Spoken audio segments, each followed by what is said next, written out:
Introducing our biggest GMC Acadia ever.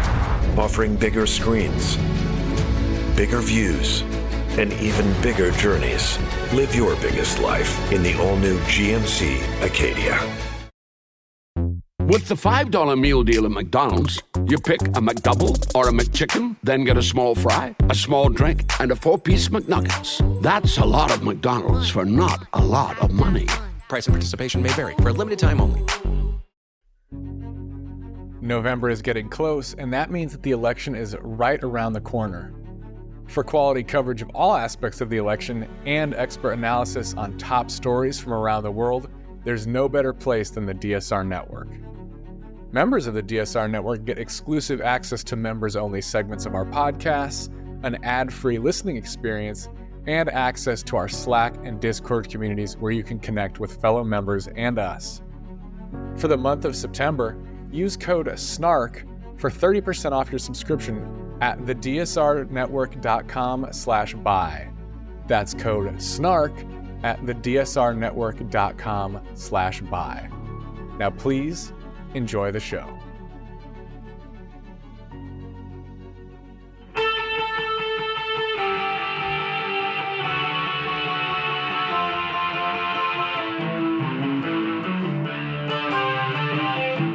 This is the Daily Blast from the New Republic, produced and presented by the DSR Network.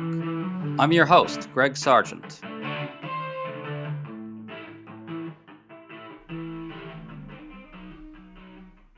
In recent days, the scandals engulfing Mark Robinson, the Republican candidate for governor in North Carolina, have gotten almost comically awful. After CNN broke the news of his incendiary comments on a pornography message board, including describing himself as a black Nazi, much of his staff quit. And now the national GOP has stopped funding his ads. There's been lots of talk about how Robinson's collapse could help cost Donald Trump the state of North Carolina, a must-win for him. But is that true? If so, how would it happen? What exactly would it look like? Today we're posing all these questions to Morgan Jackson, a veteran North Carolina Democratic strategist. He has worked on numerous statewide and presidential races there and is now chief strategist for Attorney General Josh Stein, the Democratic candidate for governor. Welcome, Morgan. Greg, good to be with you. To catch everybody up, Mark Robinson has a long history of truly extreme, crazy, and vile comments, including suggesting that some folks need killing, in a vague reference to political enemies and others he hates. In addition to the black Nazi comment, CNN reports that he expressed support for reinstating slavery and had other lewd inclinations that we won't recount on this family podcast here. Morgan, realistically, is there any chance that Attorney General Josh Stein, the Democratic candidate, does not beat Robinson? And what sort of margin of victory are you anticipating? Well, what I'll say, Greg, first and foremost, is we like our position a lot better than their position. And that's been true for several months. That was true before the story broke, that the Attorney General had a healthy lead over Mark Robinson, largely due to our campaign's ability to use Mark Robinson's direct words, his direct video, with him talking about women, with him talking about, as you mentioned earlier, some folks need killing. I think the statement and the visual of Mark Robinson saying that abortion is not about the life of the mother and the health of the mother. It's about you not being responsible enough to keep your skirt down. And him yelling that into an iPhone is something that every voter in North Carolina that's probably the main takeaway for this cycle. And that was one of the reasons that Stein had opened up a lead on Mark Robinson. That was before the scandal broke. All of that was pre this latest dust up with CNN, which had a really thorough and thoroughly vetted report. We like our position a lot better than their position, but North Carolina's a 50-50 state. I'm old enough to remember when Roy Cooper was up 7 or 8 points in 2016, and we won by 10,000. In 2020, many public polls had him up 12 or 14 points, and he won by 4.5. Now, to be clear, Greg, because North Carolina is such a 50-50 state, a 4-point win is a blowout in North Carolina. They don't really get much larger than that, 4 or 5 points. And so when we see polls that have Stein up 9 or 10 points, I'd like to remind folks that the reality is it will tighten. It will get closer than that. Morgan, can you give us an overview of the demographics of North Carolina and, subtracting Robinson from the equation for now, explain in detail what a Democrat has to do there right now to win? North Carolina is, as we talked, a truly 50-50 state. But the reason that it's truly a 50-50 state is it is one of the purplest states in the nation, but there are very few purple areas in North Carolina. There is blue North Carolina that is urban and suburban and diverse and highly college educated and is growing rapidly in population. Think Raleigh, Charlotte, Greensboro, the suburbs around those areas. Then there is red North Carolina. That's more rural and exurban. It's very white. It also has a higher propensity of non-college educated voters. And those areas are not growing in population. They're either stagnant or they're losing in population, but they are actually getting redder every year. And so what we end up with is a left hand and a right hand in North Carolina, that you really have two states rolled into one. You have a state that's one part Northern Virginia and one part rural Alabama. And those people forget that North Carolina has the second largest rural population of any state in the country outside of Texas. And because of that, you really do end up at a 50-50 landscape in North Carolina. And that's why, as we talked about earlier, 4 points is a blowout. What a Democrat has to do in North Carolina is you have to run up the score in urban and suburban North Carolina. And again, these are places, Greg, that are growing rapidly. When you think about Raleigh and Charlotte in the suburbs, if you look at the last year, the last 5 years, the last 10 years, the last 20 years, you talk to any demographer, look at the next year, the next 2 years, 5 years, or 10 or 20 years, those are two of the top 10 urban growth areas in the country in every single one of those metrics. So what's happening is, because of the Raleigh and Charlotte growth that we're seeing largely in those areas in their suburbs, is that they are not only getting larger and larger each cycle in population and actual votes that are being cast, but Democrats are getting a higher percentage of the vote in each of those areas than we did. So we're getting a bigger piece of a bigger pie every single cycle. And so Democrats have to run up the score in the urban and suburban areas. But what you also have to do is you have to do better in rural and exurban North Carolina. And now, Greg, I'm not going to tell you that I think we're going to win rural North Carolina. And I think that's true for any Democrat anywhere across the country. But what we have to do is stop losing by more. We don't even have to lose by less. If we stop losing by more, the growth in the urban and suburban areas will turn this state blue. But so what we've been able to do with Governor Cooper, with Attorney General Stein, and with some others is maximize the turnout in the advantages we have in urban and suburban North Carolina, and do marginally better than the average Democrat in rural North Carolina. And if you do that, that gets you over 50. And that's what you're going to have this cycle to be successful. Okay, so the argument that Robinson's implosion could help cost Trump North Carolina, on top of everything you're saying, is generally something like having Robinson at the top of the ticket could either dampen Republican turnout, maybe in those rural western parts of the state, which is very big, as you pointed out, or that a certain type of moderate, maybe suburban or exurban Republican or GOP-leaning independent could now be a little more available to Harris. Right now, the 538 polling averages do have it within a point, which means it's definitely in play. And I want to remind everybody that in 2020, the state that Trump won by the tightest margin was North Carolina by 75,000 votes. But it's still tough. What's the argument that Robinson in particular could be so damaging that Trump loses? Can you walk us through that in real granular detail? What does it look like? Absolutely, Greg. So first of all, I want to underscore something that you said.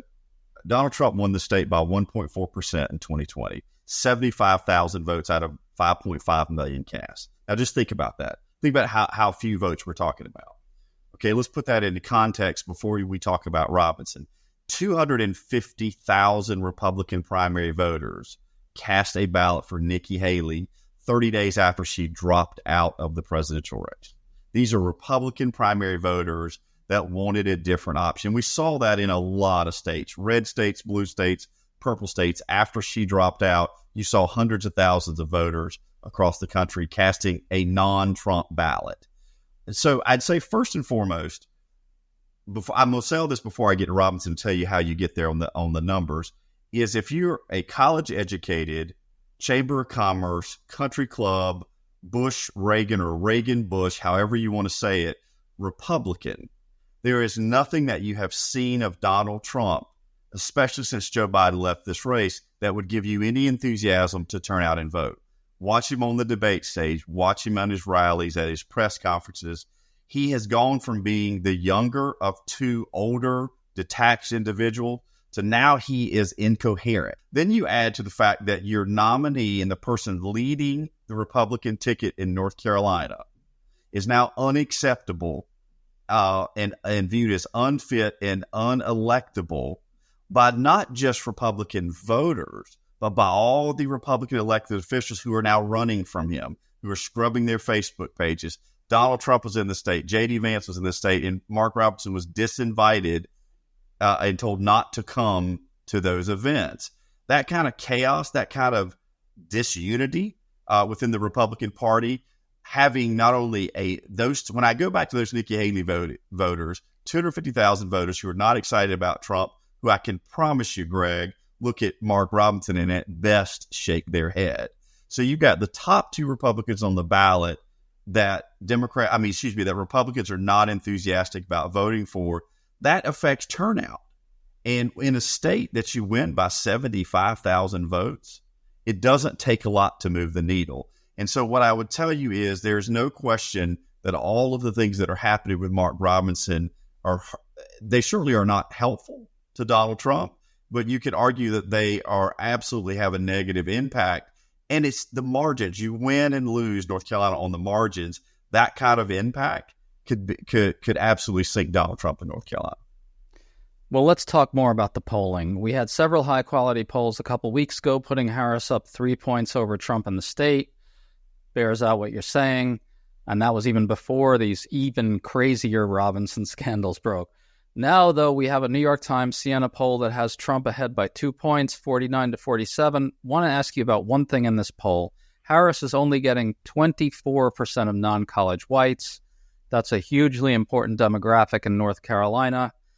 And that's substantially lower than Harris is doing with that group in other polls, both national and state, such as in Pennsylvania and Wisconsin, where she gets into the low 30s with non-college whites and sometimes hits Joe Biden's 2020 targets among them.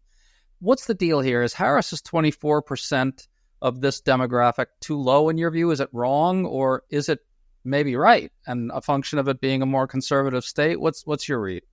Listen, I think it's the floor. I don't think it's the ceiling. And I think that's the big difference. A lot of what we've seen in a lot of polling that we've done on the Stein campaign in the last few weeks have been that especially non-college voters don't have a real opinion formed of Kamala Harris. They are beginning to get one. They had a very solid opinion formed of Joe Biden, good or bad. And the same thing too with Donald Trump.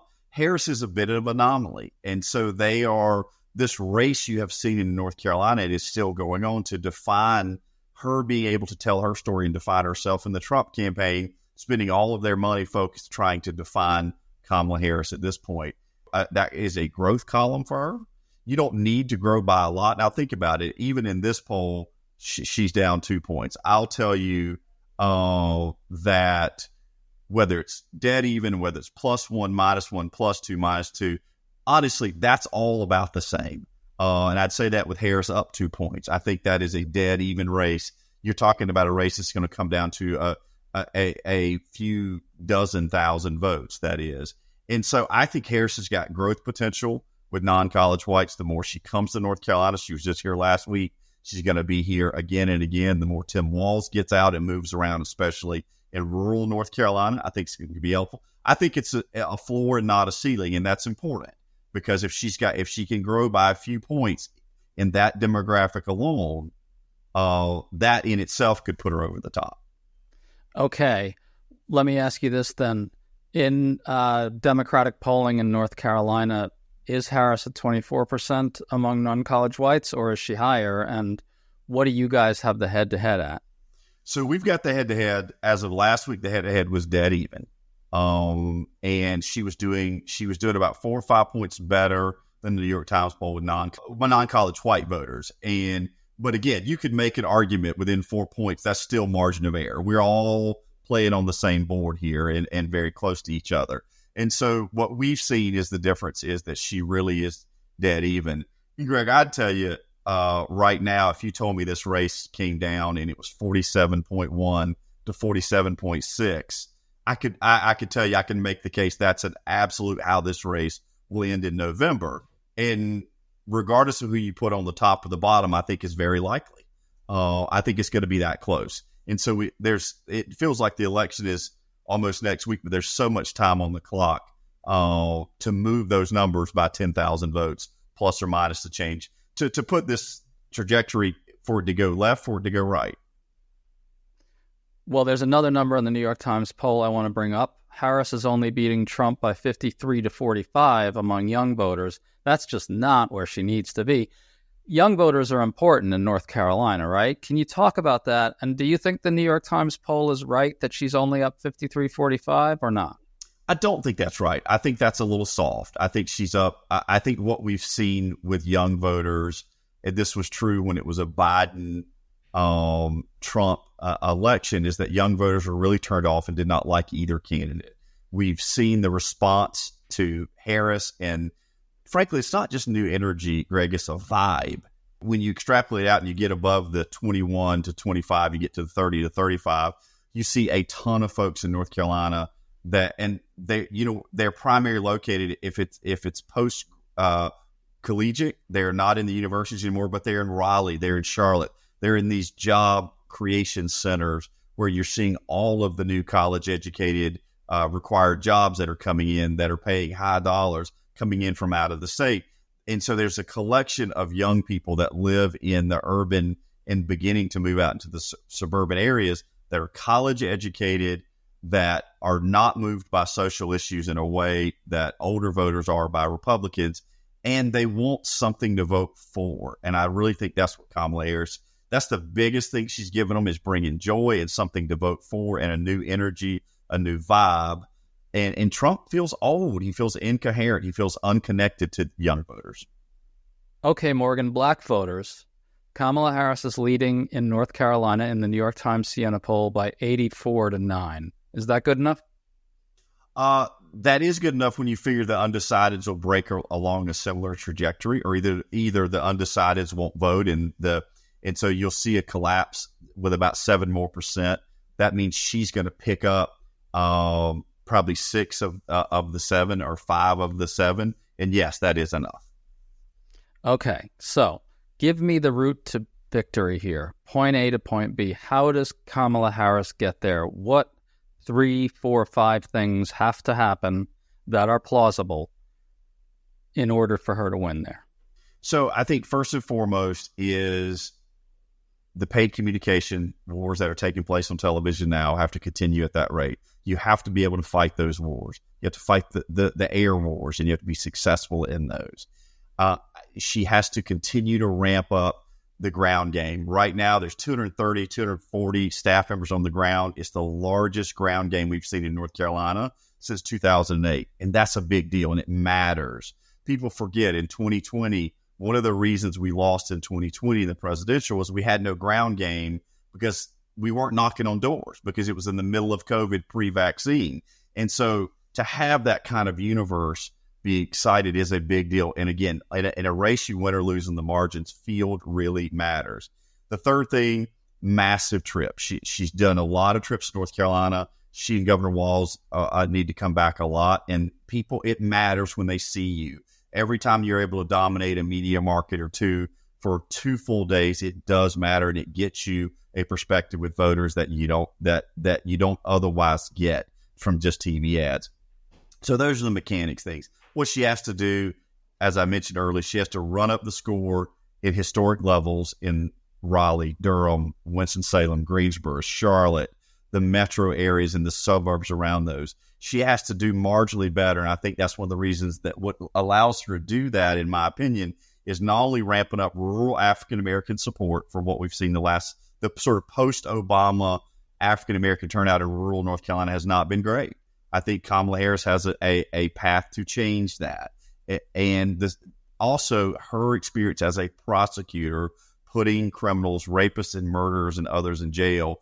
One of the way we win governor's races in North Carolina, one of the things you've seen Josh Stein talk about, you saw Roy Cooper talk a lot about, was lean on their work as AG, as being a prosecutor, to talk about crime. When a Democratic candidate talks about crime and what they want to do about crime, it sends a signal to voters, especially in rural North Carolina, that you're a different kind of Democrat. And it allows you to be, it opens up columns of voters that other Democrats can't get. And I think she's doing that right now in a really good way. The last thing I'll say, Greg, that is fascinating perspective between the two campaigns. So Harris is investing in this historic ground game, as I talked about, knocking on doors, thousands and thousands of volunteers that are engaged and doing shifts, knocking on doors, making phone calls. They are playing to win. They are playing to expand the electorate. That is the absolute policy, and that's the vision. The Trump campaign has a very different policy.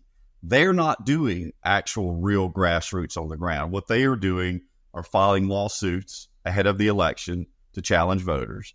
They are recruiting a historic number of poll observers to go in the voting booths at early vote and election day to challenge Democratic voters in Democratic precincts. And my point to saying that to you, it's a very different policy. And I think about, I'm a big football fan, and I think about if you're sitting there on a Saturday with your college team or a Sunday with your pro team, and your coach is out there saying, we want to expand the field. We want to push down the field. We want to score more points. We want to open up more lanes. And the coach on the other side is telling you the only way you can lose is if the other side cheats. So all you have to do is keep them from cheating. That's a very different perspective. That's one team that's playing to win, and the other team is planning to lose. And I do think that matters when you talk about a ground game. I think it matters when you talk about a state that's going to be won or lost on the margins. Okay, so tell me then, what keeps you awake at night? What are the three things that could go wrong in North Carolina that allow Trump to win there? So turnout, one of the things in 2020, Republicans, 81% of registered Republicans turned out to vote. 79% of white voters turned out to vote. Both of those were the largest in modern history. We had the largest historic rural turnout in North Carolina history, the largest non-college educated turnout in North Carolina history. All that was due to Trump. Trump was the driver behind that. It made the electorate whiter. It made the electorate older. It made it less college educated. That's the kind of thing that gave Trump the win. But so I'd say those kind of things keep me up at night. Greg, the thing that allows me to go back to sleep is the fact that they had the best electorate in 2020 in modern history in North Carolina for Republicans. And Donald Trump did 2.5 points worse than he did the 4 years before, because demographic growth and urbanization is changing the landscape in North Carolina. As Raleigh and Charlotte get bigger and bigger and bluer, we're moving in the right direction. At some point, there's going to be a tipping point.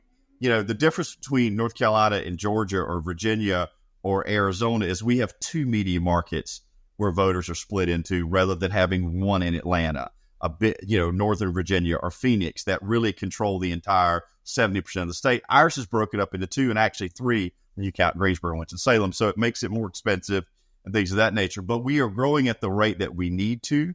If we can hold our margins in rural North Carolina from 4 years ago, Democrats will win most statewide races. Let me ask you, though, that you're saying here that what keeps you awake at night is this explosive turnout in the Republican coalition. What keeps you awake at night in terms of what could go wrong with the Democratic coalition? 2 or 3 things. Well, I think the thing I have worried about for most of this year was a lack of enthusiasm. And I think Kamala Harris has cured that. I really do. But listen, it's going to be a tight race. I think what keeps me awake at night is, do Republicans in rural areas turn out, and these Trump voters that have been sporadic voters, have they become solid A voters, meaning they're going to vote every cycle? We need young voters to show up. We need African Americans to show up, and we need young women to show up. And some of that is in the urban areas, some of that's in college towns, some of that's in suburban, but we need that enthusiasm. Now, Kamala Harris, based on our polling, has injected that kind of enthusiasm that we did not have earlier this year. And so I'm less worried about enthusiasm than I was, but these races are tight, and they come down to, I've lived through in 2016, Roy Cooper won by 10,000 votes. In 2020, Josh Stein won by 13,000 votes.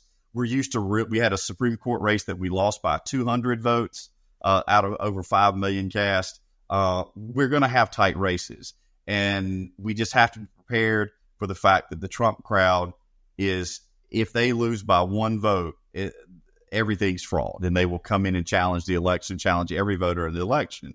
But we got to be prepared for that. That means we got to win by more than just 10,000 votes. We got to win by larger numbers than that to preserve those victories, so they don't try to come in and get Republican courts to throw them out. Okay, Morgan, it looks like Josh Stein's going to win. What's your prediction on Trump-Harris? I think it is, Greg, I think it is an absolute jump ball. I think I like Harris's path because of the enthusiasm is on our side rather than the Republican side. And so I give her a slight edge because of that. Morgan Jackson, sure hope you're right, because if you are, it transforms everything. Thanks for coming on with us, man. Great discussion. Hey, good to see you, Greg. Folks, make sure to check out some new content up at TNR.com. Kate Aronoff on how AI is making the U.S.'s methane problem worse, and Michael Tomasky urging you not to get psyched out by Trump. He's not an evil genius, he's an evil buffoon. And over on the DSR Network, make sure to check out the latest episode of Above Average Intelligence, which takes a close look at the special intelligence relationship between the United States and Great Britain. We'll see you all tomorrow.